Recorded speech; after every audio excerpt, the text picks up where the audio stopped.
ចាសួស្តីពុកម៉ែបងប្អូនថ្ងៃនេះខ្ញុំមកប្រឡាក់ត្រីប្រាធ្វើម៉េចឲ្យមានរសជាតិឆ្ងាញ់ហ្នឹងបងប្អូនយើងប្រឡាក់ប្រៃផ្អែមហើយការប្រឡាក់របស់ខ្ញុំគឺងាយទេហើយបងប្អូនអាចយកទៅធ្វើដោយខ្លួនឯងបានអញ្ចឹងណាហើយជាដំបូងខ្ញុំដាក់ថ្លឹងគ្រឿងផ្សំសិន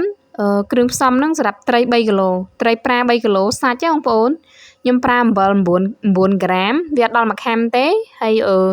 ទៅលើប៊ីចេងបងប្អូនប្រើ1ស្លាបព្រាហើយនឹងម្ទេសតាមចំណង់ចំណូលចិត្តម្ទេសដាក់2ស្លាបព្រាក៏បាន1ស្លាបព្រាក៏បានដែរប៊ីចេងណាហើយយើងលាយគ្រឿងផ្សំនឹងឲ្យសព្វចូលគ្នាហើយយើងយកទៅដាក់ប្រឡាក់ត្រីដែលយើងលាងសម្អាតហើយស្រោះទឹកហើយស្អាតហ្នឹងរយៈពេល2-3ម៉ោងសិនទៅយើងប្រឡាក់វាហើយទៅលើត្រីហ្នឹង3គីឡូបងប្អូនស្ដាប់មួយហើយយើងប្រឡាក់គ្រឿងផ្សំនឹងឲ្យសព្វចូលគ្នាយើងផ្អាប់វាទុកសិនម្លែកយើងផ្អាប់វាទុកម្លែកសិនម្លែកសិនណាបងប្អូនប៉ណ្ណឹងអត់តន់រួចទេណាយើងទៅកូរទឹកស្ករបងប្អូនកូរទឹកស្ករផ្សេងណាហើយយើងប្រើស្ករត្នោតនោះខ្ញុំប្រើ2ខាំបងប្អូនស្ករត្នោត2ខាំហ្នឹងយើងកូរនៅលើភ្លើងឲ្យឈ្ងុយសិនទៅណាដើម្បី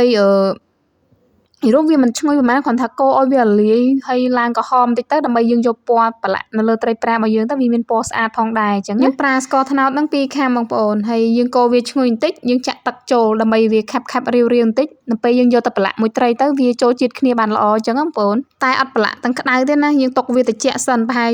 ជា2ម៉ោងសិនទៅយើងកូរហើយទុកវាសិនទៅត្រីនឹងចូលជាតិហើយយើងយកអាទឹកស្ករដែលយើងបានកូរហ្នឹងយកវាមកប្រឡាក់ចូលគ្នាបងប្អូនប្រឡាក់វាចូលគ្នាឲ្យសព្វចូលគ្នាទៅណាហើយយើងទុកវាមកយប់សិនក្នុងទូកកចាំព្រលឹមឡើងយើងយកវាទៅហាលបងប្អូនទុកវាសព្វសិនយើងធ្វើបែបហ្នឹងត្រីប្រារបស់យើងអត់ហើមអត់អីទេអត់ហើមអីពេលយើងយកទៅហាលស្ងួតមុំយើងយកមកអាំងឬក៏មកចៀនណាគឺមានរសជាតិឆ្ងាញ់មែនតើឬយើងយកទៅហូបជាមួយជ្រក់តកួនជ្រក់ស្ពៃក្តោបអីក៏បានដែរបងប្អូនព្រលឹមឡើងខ្ញុំយកវាមកដាក់ហាលបងប្អូនយកវាមកដាក់ហាលទៅយូរការហាលបងប្អូនចង់ស្ងួតក្រៀមបន្តិចក៏បានឬក៏រៀងសើមអីតិចក៏បានដែរយើងយកទៅចៀនឬក៏អាំងអីគឺមានរសជាតិឆ្ងាញ់បងប្អូនចាបងប្អូនវិធីសាស្ត្ររបស់ខ្ញុំក៏មានតែប៉ុណ្្នឹងដែរបើសិនជាបងប្អូនចូលចិត្តវីដេអូនេះសូមជួយ like និង comment ខាងក្រោមផងអរគុណច្រើនជម្រាបលាជួបគ្នា